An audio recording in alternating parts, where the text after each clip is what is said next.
아랍에미리트 수도 아부다비의 하늘이 갑자기 불개물 들었습니다. 예멘 후티 반군이 발사한 탄도미사일과 무장 드론이 UAE 본토를 향해 날아오고 있었습니다. 이 공격으로 아부다비 국제공항 인근 무사파 공업지구의 유류 저장 시설 3곳이 연쇄 폭발했고 현장에 있던 노동자 3명이 목숨을 잃었습니다. 두바이와 아부다비를 잇는 고속도로 인근까지 불길이 번졌습니다. 중동에서 가장 안전하고 안정적인 부국으로 알려진 UAE가 실제 미사일 공격을 받은 것입니다.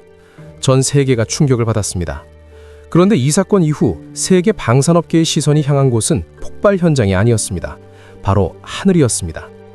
요격률 96%, 계약 규모 4조 6천억 원, 결제 수단은 석유 600만 배럴. 도대체 무슨 일이 있었던 걸까요? UAE의 하늘을 지킨 무기는 미국산도, 유럽산도, 이스라엘산도 아니었습니다. 바로 대한민국이 만든 중거리 지대공 미사일 천궁2였습니다. 이 이야기를 제대로 이해하려면 반세기를 거슬러 올라가야 합니다. 한국 방위산업의 출발점은 화려함과는 거리가 멀었습니다. 한마디로 생존이었습니다. 1970년대 초 닉슨 행정부는 아시아 주둔 미군을 단계적으로 줄이겠다고 선언했습니다. 당시 박정희 정부는 미군 감축 가능성에 직면하자 독자적인 무기 개발이 선택이 아닌 필수라는 결론에 도달합니다. 이것이 이른바 율곡 사업의 시작이었습니다. 소총 하나도 제대로 만들지 못하던 한국이 스스로 무기를 만들겠다고 선언한 것입니다. 당시 세계 어느 나라도 한국을 무기 수출국으로 주목하지 않았습니다. 오히려 원조를 받아야 하는 나라로 보는 시선이 대부분이었습니다. 그렇게 수십 년이 흘렀습니다. 한국은 조용히 그러나 꾸준히 기술을 쌓아갔습니다. 지대공 미사일 분야에서 한국이 독자 개발에 본격적으로 나선 것은 2000년대 초반이었습니다. 기존에 운용하던 미국제 호크 미사일을 대체할 국산 시스템이 필요했기 때문입니다. 개발 주관사는 LIG 넥스원이 맡았고 한국항공아우조합을 비롯한 수백 개의 부품 협력사들이 함께 참여했습니다. 그렇게 탄생한 것이 천궁I였고 2011년 한국군에 공식 배치됩니다. 이후 더 빠르고 더 정확하고 탄도미사일까지 요격할 수 있도록 대폭 업그레이드한 버전이 바로 천궁2입니다. 개발비만 약 6천억 원이 투입됐고 국산화율은 90%를 넘겼습니다. 2020년 한국군에 배치됐을 때만 해도 이 무기가 불과 2년 뒤 세계 방산업계의 화제가 될 것이라고 예상한 사람은 많지 않았습니다. 그렇다면 UAE는 왜 수많은 선택지 중에서 한국을 골랐을까요? 이 질문이 이 이야기의 핵심입니다. UAE는 이미 오랫동안 세계 최고 수준의 미사일 방어 시스템을 보유하고 있었습니다. 미국의 패트리어트 시스템이 대표적입니다. 그런데 패트리어트는 1개 포대 구성에만 수천억 원이 들어갑니다. 게다가 미국 정부의 수출 승인 절차가 매우 까다롭고 납기까지 오랜 시간이 걸립니다. 미국 입장에서는 어느 나라에 어떤 수준의 무기를 팔 것인지가 단순한 상업적 판단이 아닌 외교 안보 전략의 일부이기 때문입니다. 원할 때 바로 살 수 없는 무기인 셈입니다.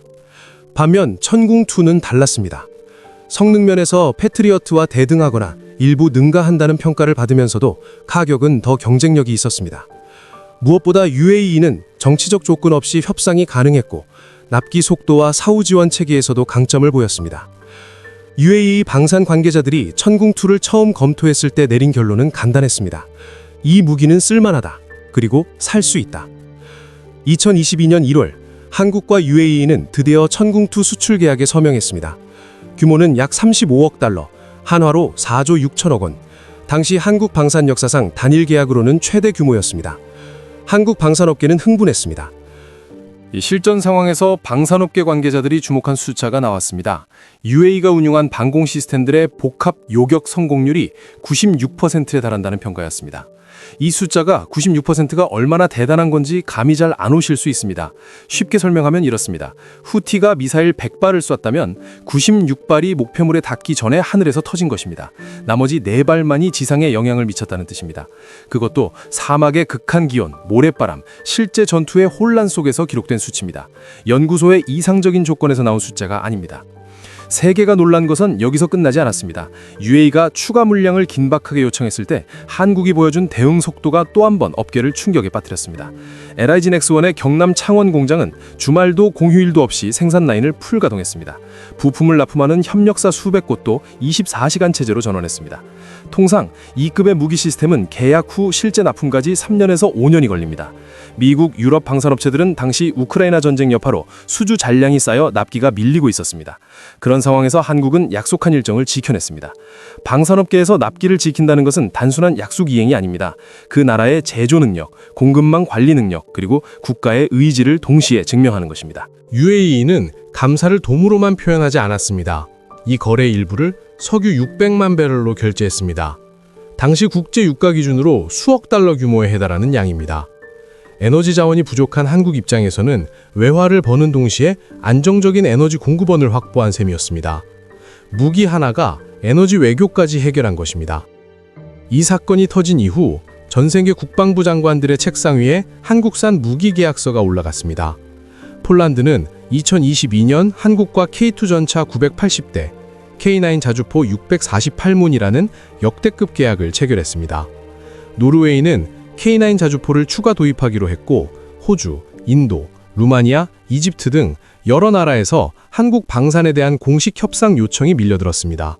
그 결과 한국의 방산 수출액은 2021년 약 70억 달러에서 2022년 약 173억 달러로 불과 1년 만에 2.5배 가까이 급증했습니다.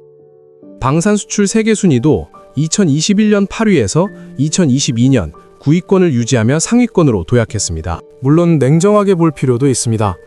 한국 방산의 폭발적 성장에는 우크라이나 전쟁 이후 서방 무기 공급망이 포화 상태가 된 외부 환경이 크게 작용했습니다. 미국과 유럽이 납기를 맞추지 못하는 상황에서 빠르게 납품할 수 있는 한국이 반사 이익을 얻은 측면도 분명히 있습니다. 세계가 평화로웠다면 이 성장의 상당 부분은 없었을 수도 있다는 뜻입니다. 천궁2 수출의 파장은 무기 거래에서 멈추지 않았습니다. LIG 넥스원을 포함한 한국 방산업체들의 주가와 기업 가치가 크게 높아졌습니다. 천궁2 하나를 만들기 위해 납품하는 협력사만 수백 곳에 달하기 때문에 방산 수출이 늘어나면 경남 창원, 경기 성남 등 방산 클러스터 지역의 고용, 세수, 지역경제 전체에 긍정적인 영향이 나타납니다. 또한 무기를 수출한 나라들과는 단순한 고객 관계를 넘어 전략적 파트너십이 형성됩니다. UAE와 한국의 협력은 이후 에너지, 인프라, 금융, 스마트 시티 사업 등으로 빠르게 확대됐습니다. 한국방위사업청에 따르면 2023년 한국의 방산 수출 규모는 약 140억 달러 수준을 유지했으며 정부는 2027년까지 연간 수출 200억 달러 달성을 목표로 제시했습니다. 천궁2 역시 현재 여러 국가와 추가 수출 협상이 진행 중인 것으로 알려졌습니다. 이 이야기 앞에서 한 가지 질문을 피할 수 없습니다. 이것이 순수하게 좋은 일인가? 무기가 팔린다는 것은 어딘가에서 전쟁이 벌어지고 있거나 전쟁의 위협이 현실이라는 뜻입니다. UAE의 하늘을 위협한 미사일이 없었다면 이 계약의 가치도 이렇게 빛나지 않았을 것입니다. 그것은 부정할 수 없는 사실입니다. 그럼에도 이 이야기에서 분명하게 배울 수 있는 것이 있습니다. 신뢰는 말이 아니라 실적으로 쌓인다는 것입니다. 한국 방산은 누군가 알아주지 않아도 수십 년간 조용히 기술을 쌓아왔습니다. 그리고 실전이 그것을 증명했습니다. 속도는 그 자체로 경쟁력이라는 것입니다. 아무리 뛰어난 무기도 필요한 순간에 전달되지 못하면 의미가 없습니다. 그리고 가장 강력한 광고는 수백억짜리 마케팅이 아니라 단 한 번의 실전 검증이라는 것입니다. 아부다비의 그 밤, 어두운 하늘에 피어오른 요격의 불꽃은 조용히 한국 방산의 이름을 세계에 새겼습니다. 전쟁터는 가장 잔인하지만 동시에 가장 정직한 심사위원입니다. 오늘 이야기는 여기까지입니다. 감사합니다.